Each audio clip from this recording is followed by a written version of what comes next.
Hello class.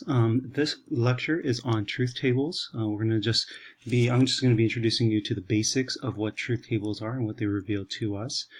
Just a quick recap of exactly where we're at. We just completed talking about what it is to symbolize statements. So we're taking full statements in the English language and changing them into the various symbols in our artificial language to help us better see the structure of an argument. Today we'll be talking about the basics of truth tables and exactly what they are and how we're going to be utilizing them. And eventually the goal of learning this particular system is to figure out how to assess the validity of an argument, or in other words, how to assess whether or not the structure of an argument is good. So let me go by way of example to kind of show you what it is that we're up to at this point in our class.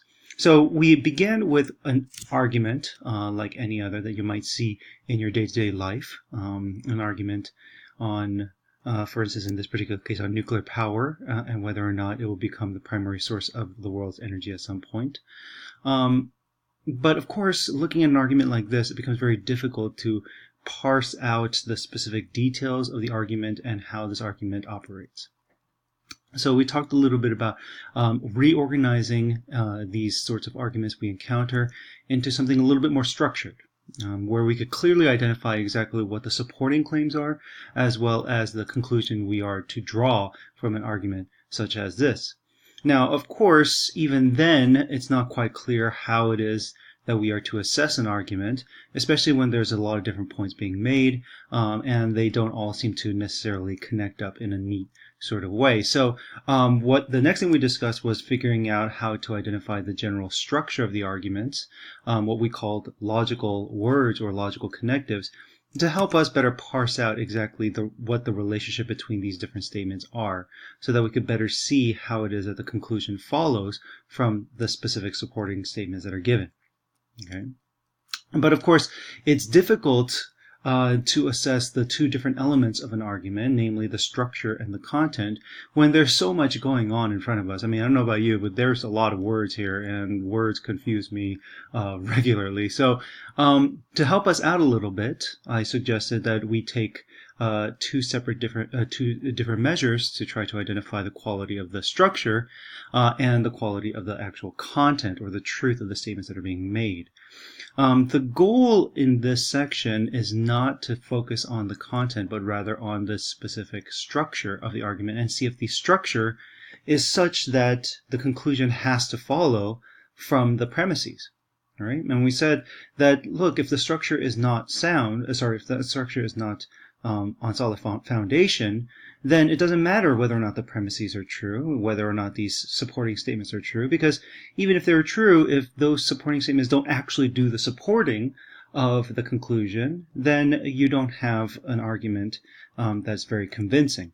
So, in order to help us identify the structure of the argument, we learned how to symbolize, and this is what we got to, right? So, last time we ended with discussions about how to symbolize into these P's and Q's and R's, each of these letters representing a statement, and these various logical connectives, right?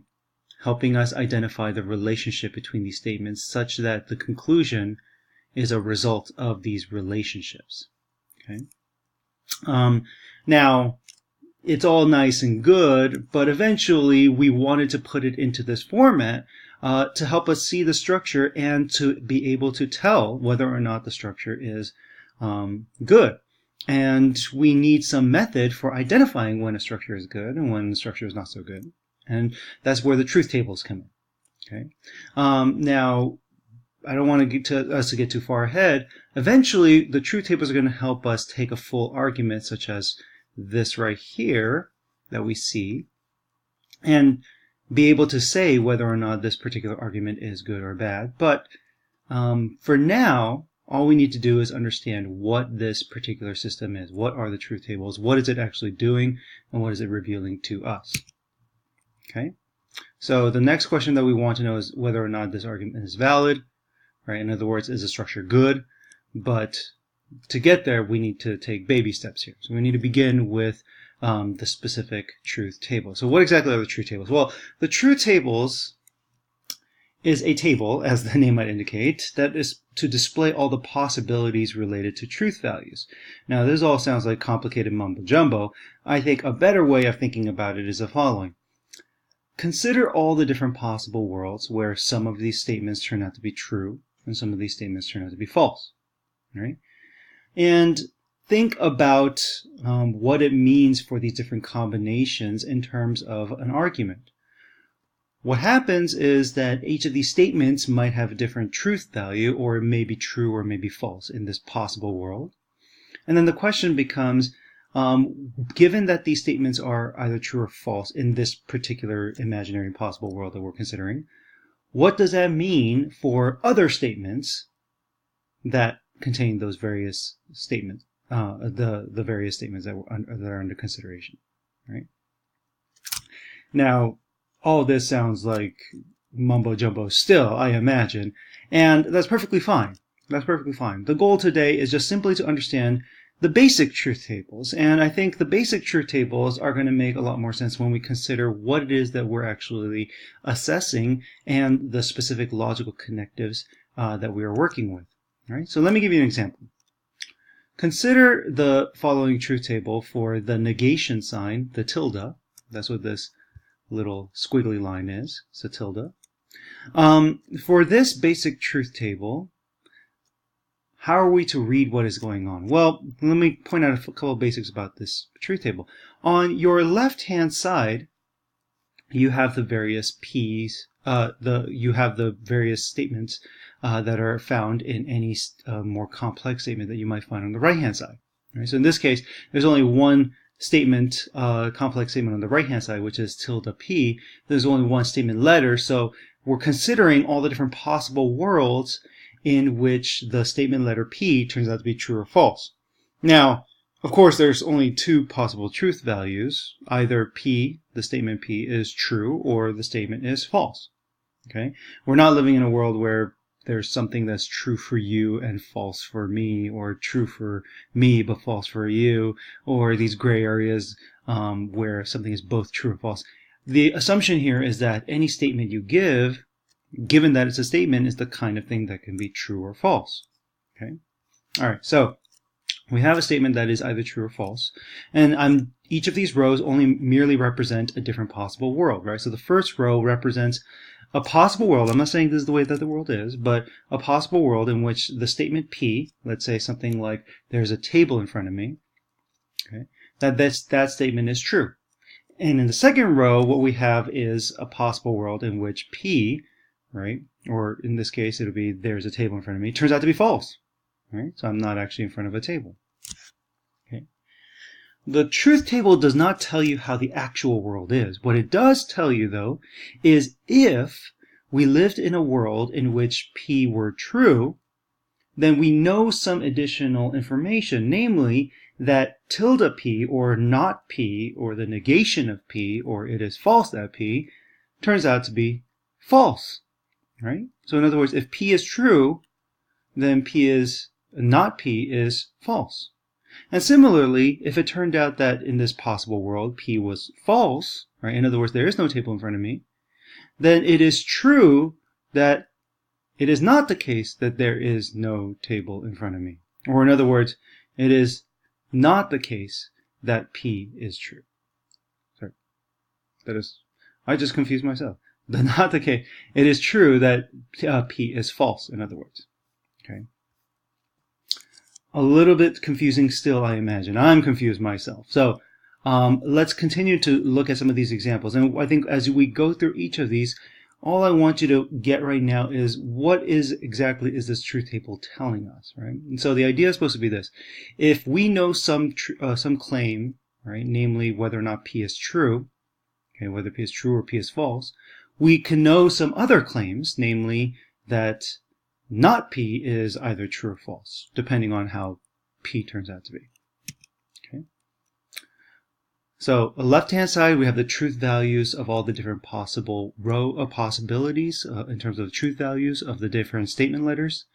And each of these rows, again, is just simply representing a possible world. All right? In one possible world, P turns out to be true. In another possible world, P turns out to be false. Again, we're not making any claims about what the actual world is like. We're just considering all the different possible worlds. Okay, all right. Consider, for instance, the logical connective ampersand, or and. Right? This ampersand represents and. And suppose I wanted to see what had to be the case in order for the statement P and Q collectively to be true. Right? In other words, take P to be something like I like candy, and Q to be something like I like basketball.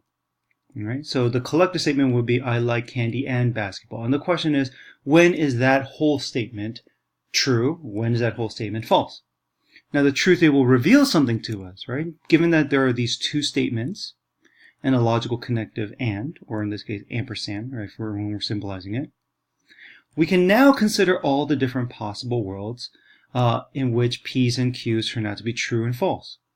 Now, what's a little bit more complicated when we have two statement letters is that we cannot just account for the simple true or false possibility of an individual statement, but we need to consider all the different combinations, right? So in one possible world, maybe P is true, but Q is also true. In the second possible world, here represented by the second row, maybe P turns out to be true, but Q turns out to be false. And in another possible world, maybe P turns out to be false, but Q turns out to be true. And in another possible world, P turns out to be false, and Q turns out to be false as well. Right? So we need to account for all the different possible combinations of the truth values now of the different statement letters. And when we do so, we do learn quite a bit. Right? There are 4 possible combinations of the truth values of P's and Q's. And based on the combination, we can learn something about whether or not the collective statement P and Q is true or false. When P is true and Q is true, then the collective P and Q is true. And in a possible world where P is true but Q is false, then the collective statement P and Q is false. Right? Because when you say something like P and Q, you're really saying that both of these statements, P and Q, both of them are true. So if one of them turns out to be false, right? So for instance, if P is false, or if Q is false, or both are false, then the whole statement, right, P and Q turns out to be false. For instance, suppose, again, that P stands for I like candy and Q stands for I like basketball, right? If I want to say that it's true that I like candy and I like basketball, then clearly it cannot be the case that I like candy but I don't like basketball, or that I don't like candy but I do like basketball, or that I don't like candy or I don't like basketball either, in which case the statement that I like candy and basketball is patently false. Right? So in other words, the truth table is telling us something based on what the P's and Q's, or namely the specific simple statements here, right, represented by these statement letters, whatever truth value they have in a given world, in a given possible world, we can know additional facts, namely whether or not more complex statements are true or false. Okay? The same is true of the wedge, right? So consider, for instance, what we mean when we say that P is true or Q is true. Right? The wedge represents or. And again, we noted that this is going to be in the inclusive sense, right? So in other words, when we say P or Q, what we mean is either P or Q or both, right? So we're including the possibility of both. And notice that the truth table here reveals that very fact in the way that it considers these possible worlds. So again, consider the first row where P is true and Q is true. I just mentioned that we're going to be using P or Q in an inclusive sense, the or here to include the possibility of P and Q both being true. And so if P is true and Q is true, then it meets the conditions to say that P or Q, the collective statement, is true. Right? And if P is true but Q is false, that's still okay because we said, well, P or Q. So either one is true or the other is true or both are true. Right? And in this case, P is the one that's true, even if Q is false. And in the third possible world, P is false, but Q is true. Again, one of those two statements is true, making the statement, the complex statement, either P or Q, that whole collective true. The only time when P or Q is false is when both are false. Because again, when we